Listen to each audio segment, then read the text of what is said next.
গোপাল দাদা, ও গোপাল দাদা, তুমি যেটা বলেছিলে সেটা নিয়ে এসেছি।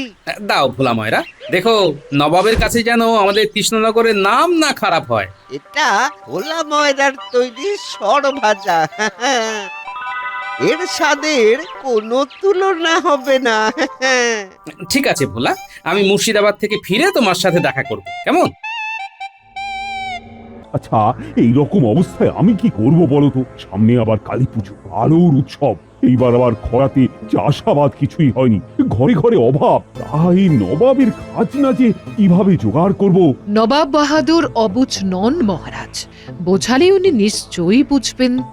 ওই তো আমি মন্ত্রীকে বুধবার পাঠাচ্ছি। মহারাজ, আমার একটা কথা শুনবেন?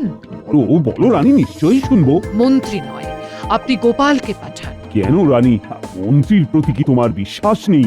না মহারাজ, আপনি আপনার মন্ত্রীকে নিয়ে সুখে থাকতে পারেন, কিন্তু আমি একদম আপনার মন্ত্রীর প্রতি খুশি নই। আচ্ছা, আমি কি করে এই মুহূর্তে মন্ত্রীকে বাতিল করে গোপালকে পাঠাই? মহারাজ, আপনি গোপালকে পাঠান। আমি তো শুনেছি নবাব বাহাদুর গোপালকে পছন্দ করেন। গোপালের সাথে কথা বলে নবাব বাহাদুর ঠিক খুশি হবেন। আমার কথা রাখুন মহারাজ, আপনি গোপালকে মুর্শিদাবাদে পাঠান। ঠিক আছে ঠিক আছে, আমি কাল রাজসভায় এই নিয়ে সবার সাথে পুনরায় আলোচনায় বসব। এতেই আপনার ভালো হবে, আপনি দেখবেন মহারাজ।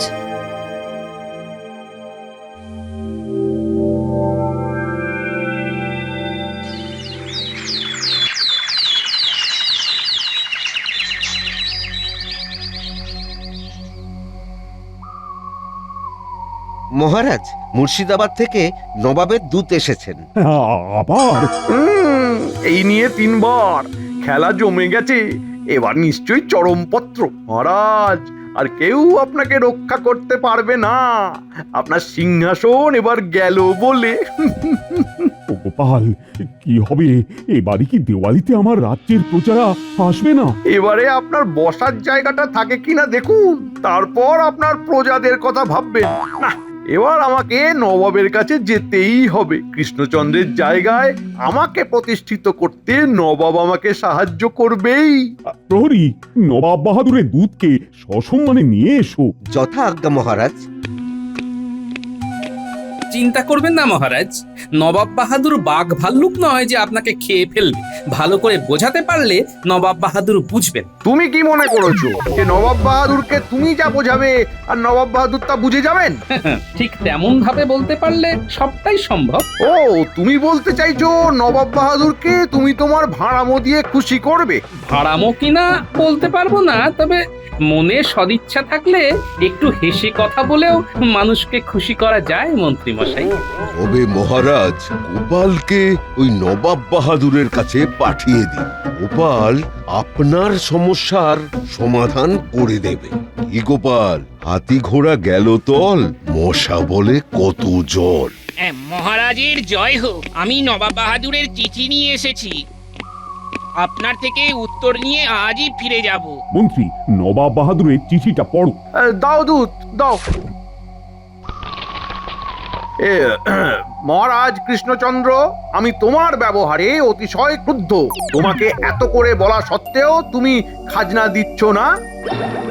আমার এই চিঠি পাওয়া মাত্র আমার বকেয়া খাজনা সব মিটিয়ে দেবে, অন্যথায় আমাকে অন্য ব্যবস্থা নিতে হবে। বুঝলাম। বুঝে আর কি হবে, আমাকে আরো একটু খেলতে হবে। মহারাজকে বলবো গোপালী মুর্শিদাবাদে গিয়ে নবাব বাহাদুরের সাথে কথা বলে আসুক। দূত, তুমি নবাব বাহাদুরকে জানাও যে আমি আলোচনার জন্য বুধবার আমার মন্ত্রীকে পাঠাবো। যথা আজ্ঞা মহারাজ।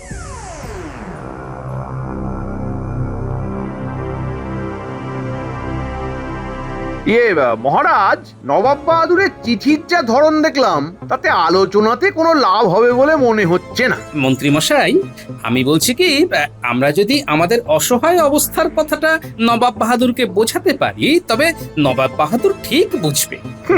আমরা বুঝবে। বেশ তো তোমার যদি এতটাই নিজের ওপর বিশ্বাস থাকে তবে তুমি নবাব বাহাদুরের কাছে গিয়ে আমাদের অভাবটা জানাও। খুব ভালো গোপাল, তুমি চলে যাও। তোমার এই বিশ্বাস আমাদের সত্যিকারের সাহায্য করবে।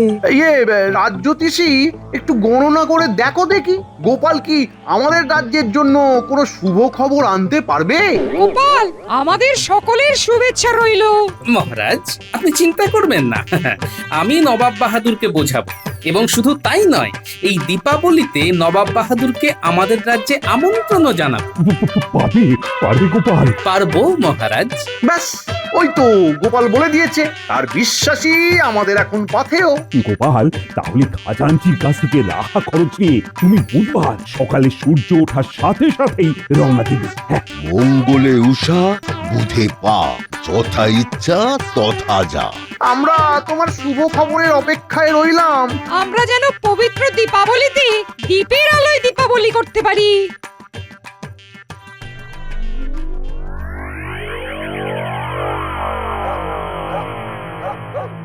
গোপাল দাদু, এবারে পুজোটাও খুব বাজে ভাবে কেটেছে, আবার দীপাবলিও খুব বাজে ভাবেই কাটবে। এবার আমরা ফুলঝুরি রং মশাল জ্বালাবো না। ও দাদু, জ্বালাবো না। সত্যি বলছি গোপাল দাদু, এবার আমাদের পুজো ভালো কাটেনি, আর কালী পুজো ভালো কাটবে না। আমি মুর্শিদাবাদ থেকে ফিরে আসি, তারপর দেখ না কি হয়। হ্যাঁ গো, তুমি কবে যাবে মুর্শিদাবাদ? বুধবার সকালবেলা একটু ভোর ভোর রওনা দেবো, বুঝলে? হ্যাঁ গো, মন্ত্রী মশাই থাকতে তোমাকে মহারাজ পাঠাচ্ছেন যে। মন্ত্রীমশাই নিজেই আমাকে যেতে বললেন, তাই জন্যই বিষয়টা খুব কঠিন, বুঝলে? তবু আমার উপর পূর্ণ বিশ্বাস রেখেই আমি যাচ্ছি। তোমাদের সবার জন্য ভালো খবর আনবো। আর তোদের সবাইকে বলি, আমাদের কৃষ্ণনগরের সবচেয়ে বিখ্যাত কি? কৃষ্ণনগরের সবচেয়ে বিখ্যাত হলো সরভাজা। আর মাটির পুতুল। দুটোই ঠিক। তোদের যেটা করতে হবে, অনেক প্রদীপ বানাতে হবে, সুন্দর সুন্দর প্রদীপ, সাথে মাটির ঘট, ফুলদানি আর ওই নারকোল পাতার ঝাঁটা। কালী পুজোর আগের দিন ওই ঝাঁটা অনেকে কেনে, তোরা বানানো শুরু কর। এমনি তুমিও বানাও। আমাদের দীপাবলি দীপের আলোয় হবে। আমার কথা তোরা বুঝতে পেরেছিস? বুঝতে পেরেছি গো দাদু।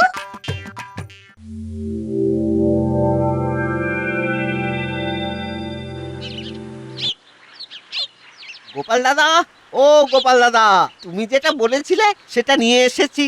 দাও ভোলা ময়রা, দেখো নবাবের কাছে যেন আমাদের কৃষ্ণনগরের নাম না খারাপ হয়। এটা ভোলা ময়দার তৈরি সরভাজা।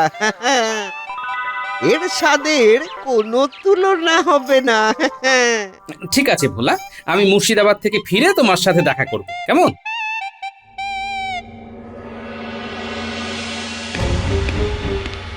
জাহাপনা, আপনি আমায় ডেকেছিলেন? হ্যাঁ, তোমাকে ডেকেছিলাম। কৃষ্ণচন্দ্র কি বলেছিল? উনি বলেছিলেন আজ মন্ত্রীমশাই আপনার সাথে দেখা করতে আসবেন। মন্ত্রী আসবে? আমি ওই মন্ত্রীর সাথে কোনো কথা বলবো না। উজির, তুমি মন্ত্রীর সাথে কথা বলবে। কথা বলেই বা কি লাভ? আমাদের যেটা দেবার সেটা দিয়ে দিলেই তো ঝামেলা মিটে যায়। কি বলেন জাহাপানা? আমার উজিরটা ধীরে ধীরে বুদ্ধিমান হচ্ছে। তুমি ঠিকই বলেছো উজির, খাজনা দেবে, তারপর বাজনা বাজবে। ধার বাকি মিটিয়ে দাও, তুমি কি আমার পর? না, আমার উজির একেবারে রশিদ চূড়ামণি। জাহাপানা, কৃষ্ণনগর থেকে গোপাল ভাঁড় আপনার সঙ্গে দেখা করতে এসেছে। কৃষ্ণনগর থেকে গোপাল এসেছে? গোপাল, আসতে বলো, আসতে বলো, দেখি দেখি কি বলতে চায় ও। হঠাৎ করে গোপাল এলো কেন? আচ্ছা, গোপাল আসাতে কি আপনার কোনো সমস্যা হলো? না না না, কোনো সমস্যা নয়, কিন্তু একটা কিন্তুর মধ্যে পড়ে গেলাম। কেন জাহাপানা? আসলে গোপালকে আমি খুব স্নেহ করি তো, তাই কৃষ্ণচন্দ্রকে রেগে যেটা বলতাম সেটা গোপালকে বলতে পারবো না। প্রণাম নবাব বাহাদুর, শুভ বিজয়া আর আগাম শুভ দীপাবলির শুভেচ্ছা জানাই। আমি তো জানতাম তোমাদের মন্ত্রী আসবে, তুমি এলে কেন? আগে আমাদের মন্ত্রীমশাই খুবই অসুস্থ, উনি আসতেন। অসুস্থ? কি হয়েছে মন্ত্রীর? ওনার বুকে খুব ব্যথা, খুব দুর্বল, শিঙি মাছের ঝোল খেয়ে শুয়ে আছে। বুঝলাম, তা হাতে ওটা কি? বিজয়ের পরে আর দীপাবলির আগে যে কোনো জায়গায় গেলে ওই মিষ্টি হাতে করে যাওয়াটা আমাদের রীতি নবাব বাহাদুর। নবাব বাহাদুর, আগে মিষ্টি হয়ে যাক, তারপর যা ঝাল নুন টক হবে। আগে মুখ মিষ্টি করে দিলে তারপর কি আর ওইসব ভালো লাগে? তা মিষ্টিতে কি আছে?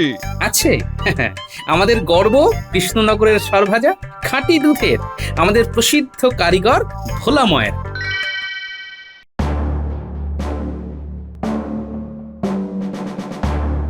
রাজ্যতীষী, তুমি ঠিকঠাক গণনা করে দেখো তো আমার কৃষ্ণনগরের ভাগ্যে কি আছে।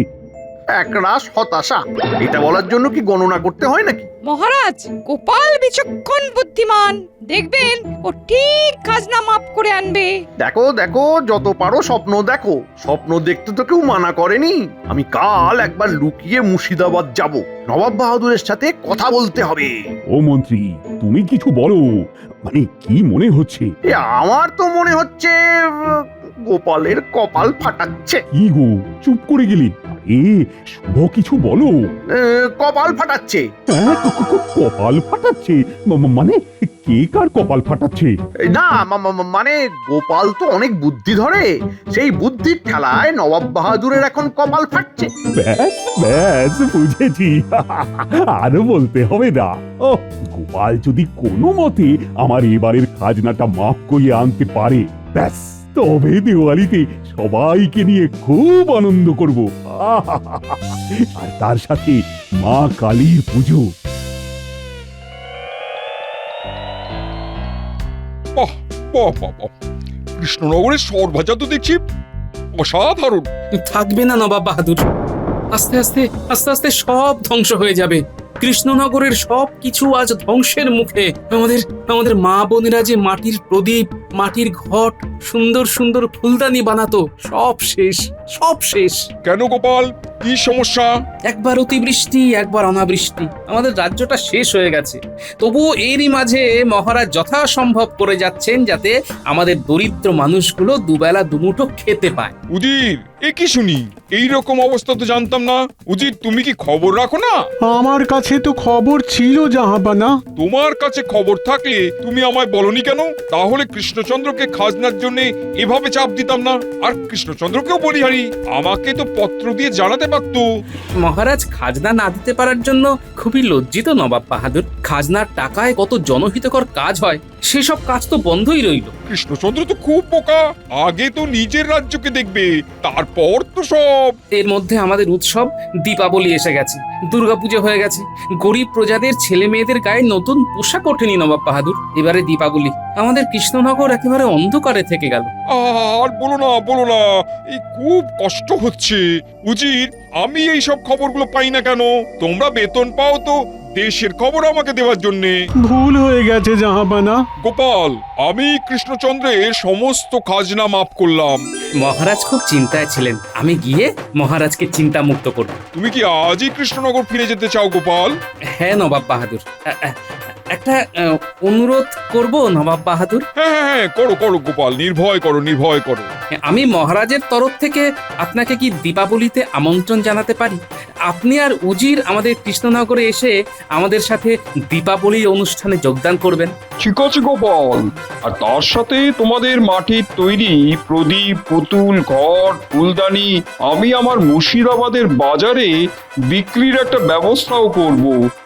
আপনাকে অনেক অনেক ধন্যবাদ নবাব বাহাদুর। বুঝলি, এখানে কিন্তু ব্যাপার খুব ঘেঁটে আছে।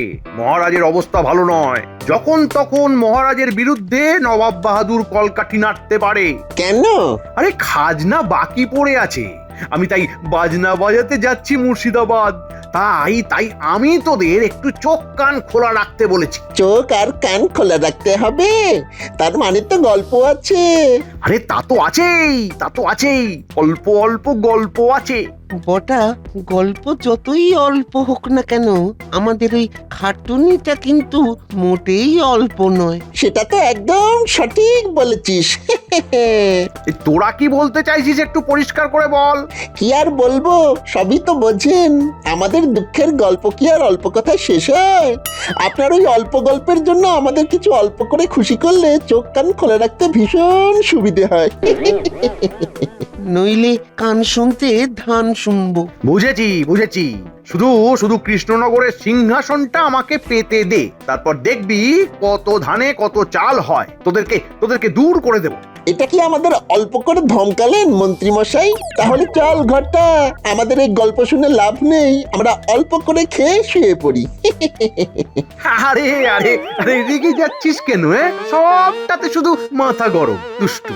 এই নে তোদের চোখ কান খুলে রাখার জন্য এই একটা করে মোহর দিলাম। বটা, বল ঘরটা। একটা মোহরে দুটো জিনিস কিভাবে খুলে রাখবো বলতো? মন্ত্রী মশাই, আপনি দিচ্ছেন একটা করে মোহর আর বলছেন চোখ আর কান খোলা রাখতে, এ কি করে সম্ভব, ঠিক কি না? আরে ঠিক আছে, ও তোদের আরো একটা করে মোহর দিচ্ছি। ঘরটা, চোখ আর কান খুলে রাখার জন্য ঠিক আছে, কিন্তু মুখ বন্ধ রাখবি। কেউ যদি মন্ত্রী মশাইকে ভয়ঙ্কর কটু কথা বলে, তুই কিন্তু কিছুই বলবি না, শুধু শুনে যাবি, কেমন? ও আচ্ছা আচ্ছা আচ্ছা আচ্ছা, এই নে তোরা তোদের মতো কাজ কর। হ্যাঁ, আমি চললাম। হ্যাঁ, আপনি নিশ্চিন্তে ঘুরে আসুন।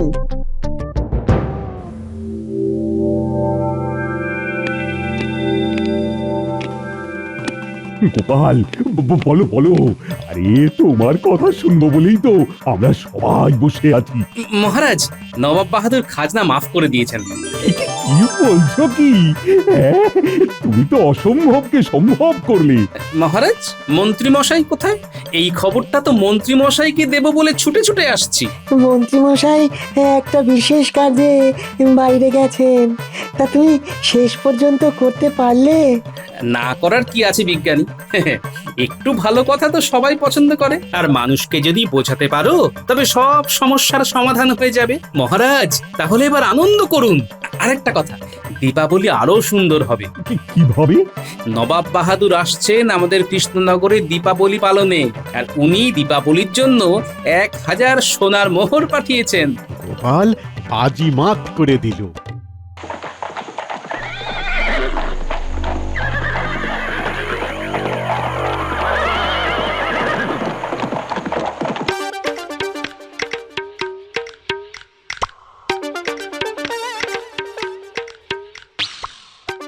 বাহ, তোরা তো খুব সুন্দর প্রদীপ বানিয়েছিস রে। আর এই দেখো, ঘট, ফুলদানি, ঝাঁটা।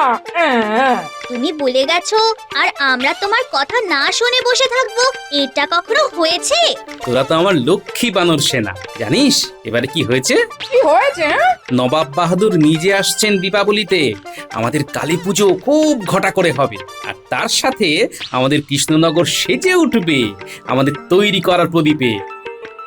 আর আমাদের দীপাবলির জন্য নবাব বাহাদুর 1000 সোনার মোহর পাঠিয়েছেন। আর আমাদের কৃষ্ণনগরের মাটির পুতুল, ঘট, প্রদীপ মুর্শিদাবাদের বাজারে বিক্রির জন্যও নিয়ে যাবেন। মা, এই তাই নাকি? এসব সম্ভব হয়েছে তোমার জন্য? না গিন্নি, সব হয়েছে আমাদের সবার চাওয়ায়। বাহ দাদু, তাহলে এবারে আমাদের নতুন জামা হবে। হবে হবে। জয় নবাব বাহাদুরের জয়! জয় নবাব বাহাদুরের জয়!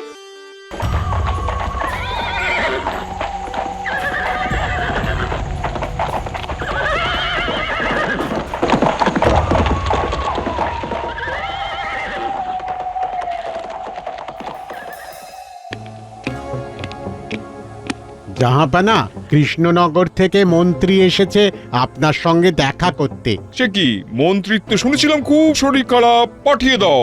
কি ব্যাপার জাহাপানা, মন্ত্রী কেন এলেন? সেটা তো আমারও প্রশ্ন। প্রণাম নবাব বাহাদুর। তোমার তো খুব শরীর খারাপ মন্ত্রী, তুমি এলে কি করে? আমার শরীর খারাপ কে বললো? গোপাল। আসলে আসলে গোপালকে একটু দেখতে চেয়েছিলাম, মাপতে চেয়েছিলাম। মহারাজ তো তার উৎসব নিয়ে আছে, এদিকে আপনার খাজনা দেওয়ার ইচ্ছা নেই। আপনি ঠিক করেছেন নবাব বাহাদুর, আপনি খাজনা মাফ করবেন না।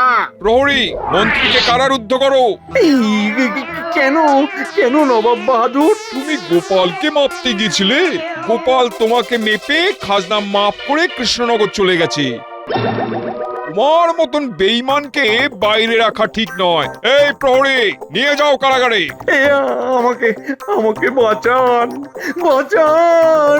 আমার কাছে বেঈমানের কোনো ক্ষমা নেই।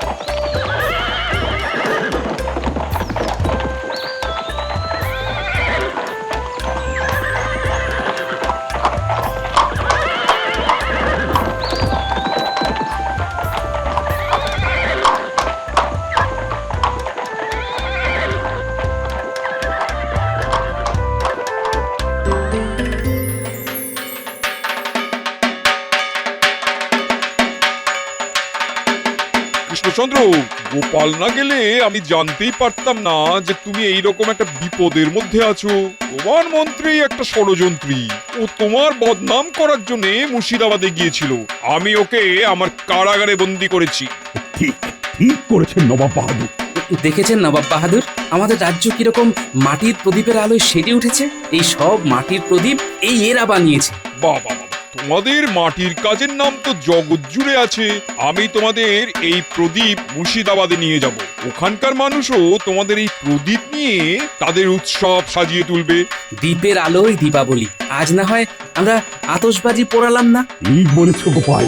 দেখুন দেখুন নবাব বাহাদুর, দ্বীপের আলোয় আমাদের রাজ্য কিরকম মায়াময় লাগছে। চলুন মহারাজ, পুজো সম্পূর্ণ হয়েছে, এখন ভোগ বিতরণ হবে। হ্যাঁ, আর তার সাথে আমার প্রজাদের নতুন জামা কাপড় দেওয়া হবে। আর এই দান সম্ভব হয়েছে শুধুমাত্র আমাদের নবাব বাহাদুরের জন্য। নবাব বাহাদুরের জয়। সাথে জয় মা কালীর জয়। জয় মা কালীর জয়। জয় মা কালীর জয়। জয় জয় মা কালীর জয়। জয়।